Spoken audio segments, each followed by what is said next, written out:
Hey y'all, I'm Rylan. Welcome to my channel.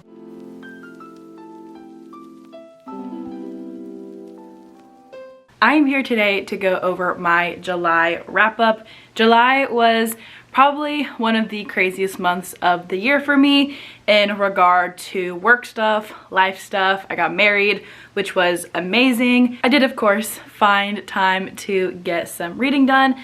So today we're going to chat about the 11 books that I read in July. I feel really good about that number. I managed to read 8 physical books and 3 ebooks or books from my library, which totaled out to 3,627 pages.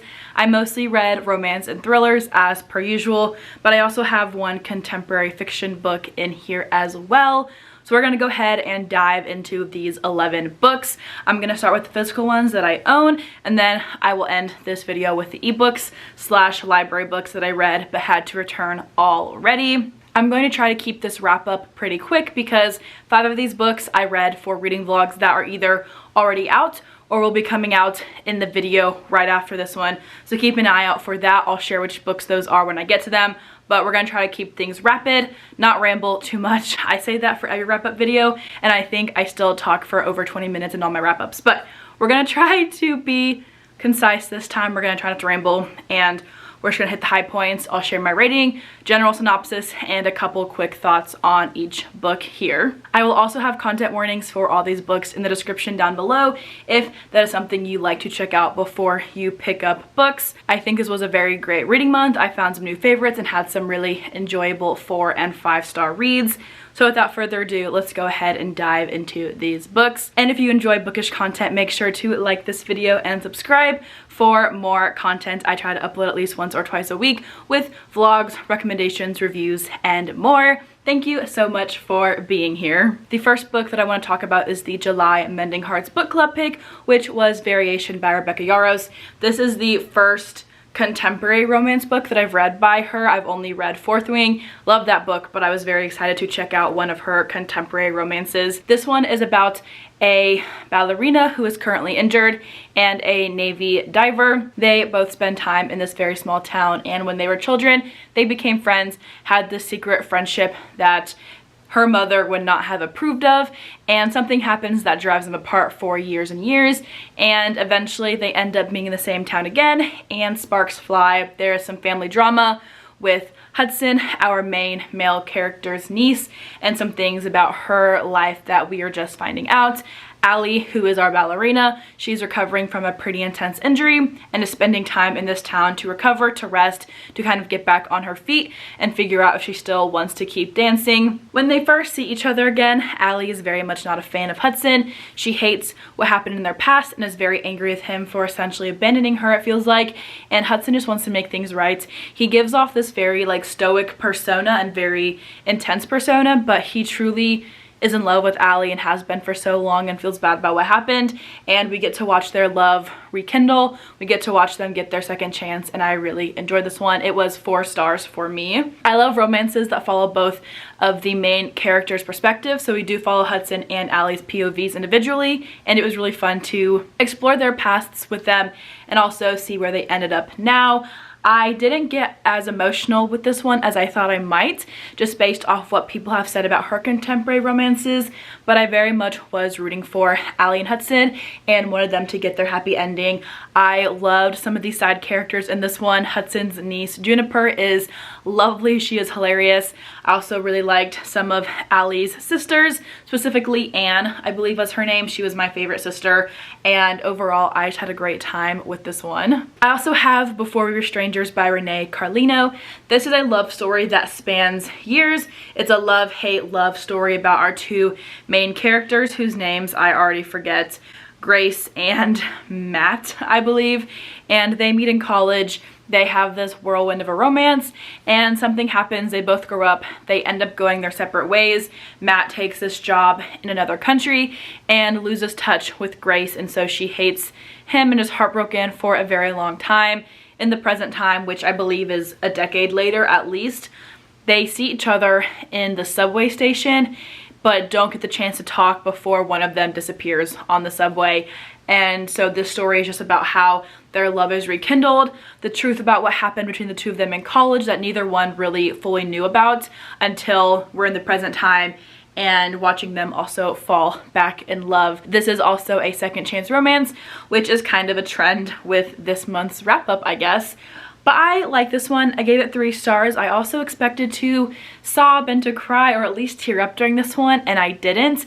I didn't particularly care for either of our 2 main characters. They were fine. I wasn't like rooting for them to get together in the end. I wasn't yearning for them to be happy together, and I liked it. I listened to it very, very quickly. It was a fast read, but I didn't really feel attached to the storyline or the characters, and I didn't sob like I thought I would, so that in and of itself was a letdown, because I heard that this one especially is very, very emotional, and I kind of just felt very bland the entire time I read it. So 3 stars to this one. I also got a chance to read Charlie Donnelly's newest release, which came out at the end of July, called Guess Again. I had a physical arc, a NetGalley arc, and then I was sent this final copy, which I am very blessed about and very excited to have received, and I really enjoyed this one. I gave it 4 stars. This is a brand new thriller that has a very unique take, I would say, on the serial killer trope.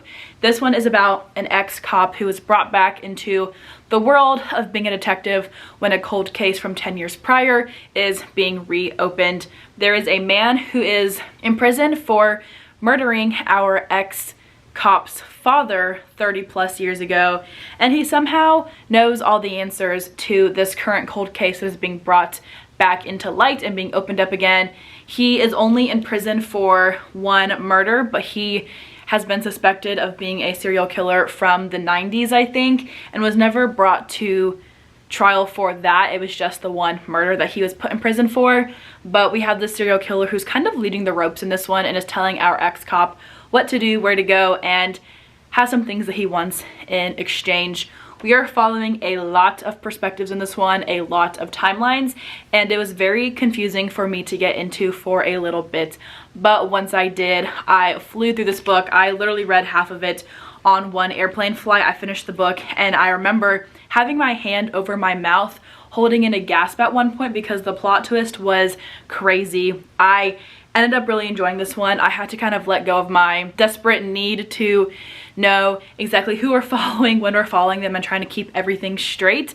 When I kind of stopped worrying about that so much and like focusing so intensely on the dates and the times, I kind of just really enjoyed going along for the ride, not thinking too hard about this thriller, and in the end, it did me really good because I had a great time with it. I'm someone who personally really enjoys the serial killer trope in thrillers, so if you're looking for a unique take on that trope in your mysteries and thrillers, I would recommend this one. Moving into the 3 books that I read for Staijah's birthday vlog, we have Someone Knows by V. Keeland. This is another thriller about a professor who did something bad when she was a teenager. She was a victim of something and was helping out her friends and ended up doing something that she has kept inside for a very long time.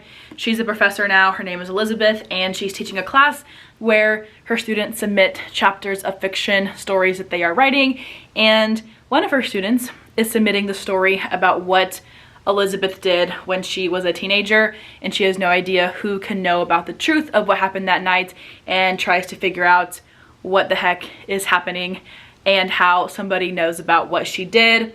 I ended up giving this book 2 stars. I'm not going to go super deep into my thoughts on this one because they're all in that vlog, which I will tag in the cards above. But I love this book up until the point when I didn't, and the plot twist made me mad, and I did not understand how it could make sense because, yeah, I did not understand how it could make sense. Our main character seemed like a victim to me, and I don't know why somebody wanted to attack her. So there's that one, 2 stars to Someone Knows. We also have Baby Moon or Bust by Ava Hunter. I read this one for Staijah's birthday vlog, but she is actually the one who got me this book in the first place. She gifted it to me for Christmas or my birthday a couple years ago, and it took me forever to read it, but I ended up giving this one 5 stars. I did not think that I liked the surprise pregnancy trope, but I've read 2 books with that trope in the last year, and both of them have been 5 stars, so apparently I may actually like it.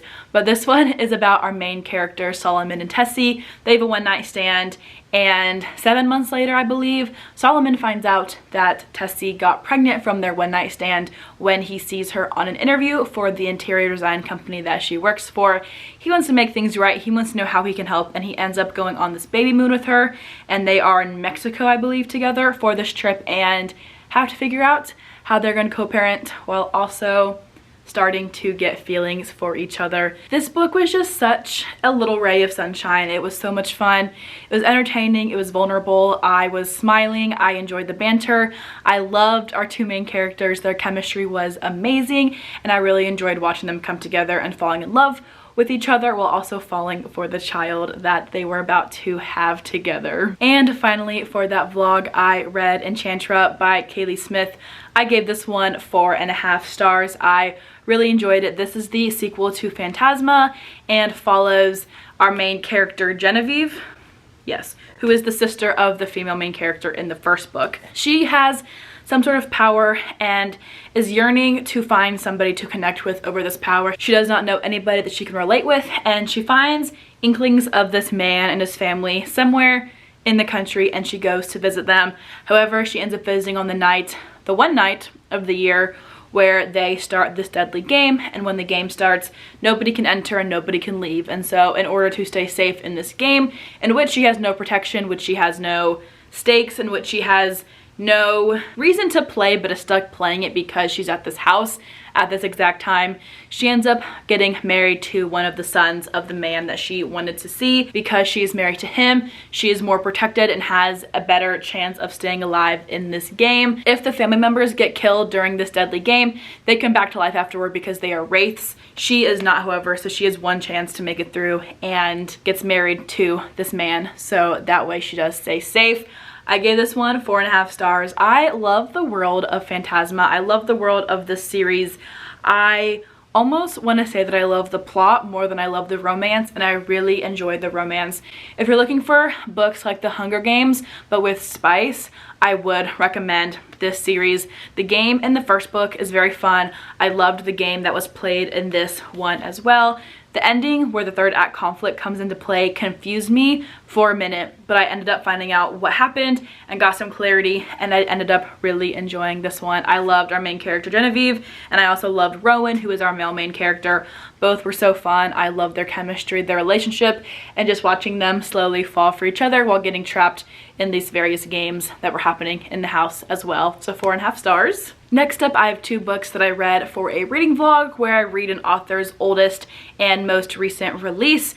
And for this vlog that's coming out in the video after this one, I read two books by Lisa Jewell, her oldest being Ralph's Party. This is a contemporary fiction story about 7 characters, I believe, 6 characters, and they all live in the same flat in different units, and how their lives are all interwoven and the drama that goes on between them with love and infidelity and drama and all those fun things that make up the lives of people.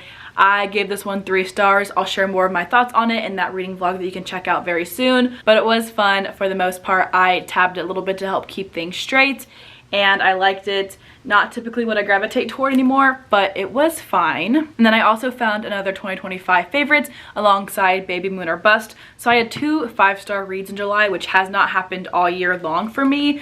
I think I've only had 5 5-star reads total all year. So the fact that I found 2 favorites in July is pretty crazy. But I also read her newest book, Don't Let Him In. I'm not going to talk too much about this thriller because I do share a lot about it in that reading vlog that will come out very soon. But I loved this book. Am I still confused about it? Yes. Did I love it? And do I love that confusion that I still have? Also, yes.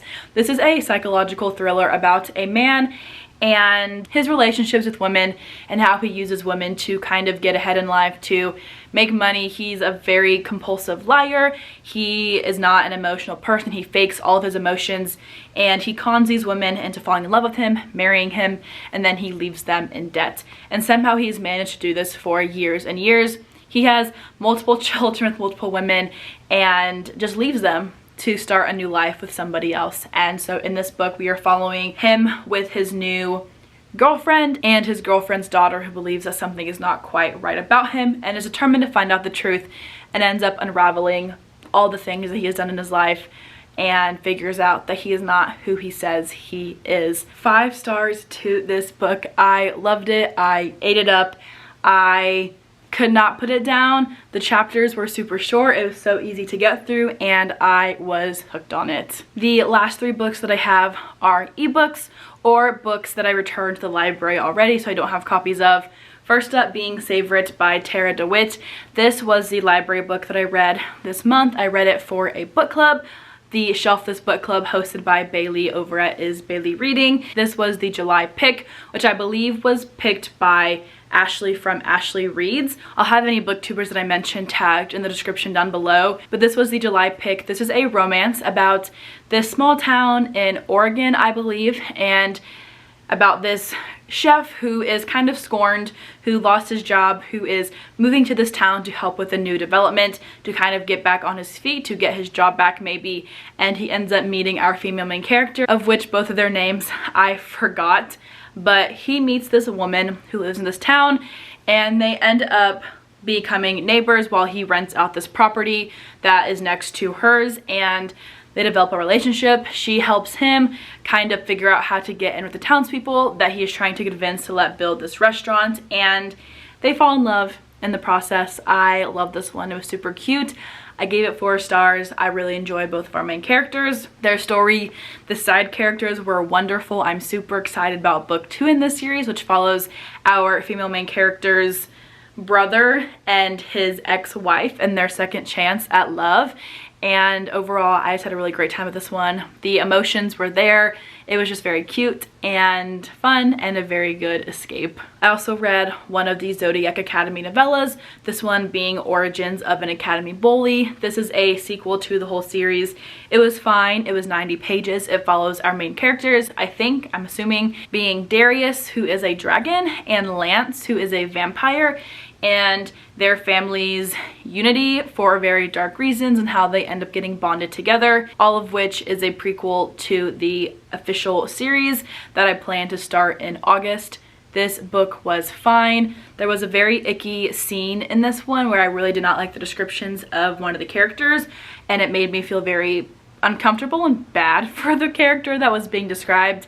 But hopefully the series is not like that overall. Hopefully it was just teenage boys having teenage thoughts and not a permanent thing that is used throughout the main series, because if it is, I don't know if I'll be able to continue reading it because I just really did not like how this character was described. But 3 stars to this one. It was fine. It does set up the series and I'm excited to dive into book 1 this month. And then finally, I read an arc of The Locked Ward by Sarah Pekkanen. This book comes out on August 5th. I will have a release day review video for it, so I'm not going to talk too much about this one either. I will have that video tagged above. But this is a new thriller by the author about these twin sisters who had no idea that they are twins until Georgia, who is our first twin, is accused of murdering her sister that she grew up with, not her twin sister but another sister, and is sent to a psychiatric ward to await her trial. She finds out right before this murder happens about her twin, and she calls her twin. She gets her lawyer to contact her twin to come help her figure out what actually happened, convince them that she is innocent, and to get her out of the psychiatric ward. I gave this one 3.5 stars. It was very good up until the ending. I had some questions about the characters, some of them and their motives and why they were included in the book, and the fact that some of these characters' inclusions did not make sense to me. 3.5 stars to this one. I liked it. Would I recommend it? Yes. It was a quick read. It is just not my favorite one by the author. But thank you so much to NetGalley and the publisher for allowing me the arc of this one. This concludes my July wrap up. 11 books read, 8 physical, 3 library or digital. Overall, a great reading month. The fact that I had 2 favorites is so shocking, but I really cannot complain. I'm super happy to have found and read both Baby Moon or Bust and Don't Let Him In. The fact that I had 2 5-star reads in July is insane, but I'll take it. We love to see it. Let me know in the comments down below what your favorite read from July was, or if you've read any of these books that I mentioned in this video, make sure to let me know your thoughts on them. But that is all that I have for today's video. Thank you all so much for watching, and I will see you all in the next one.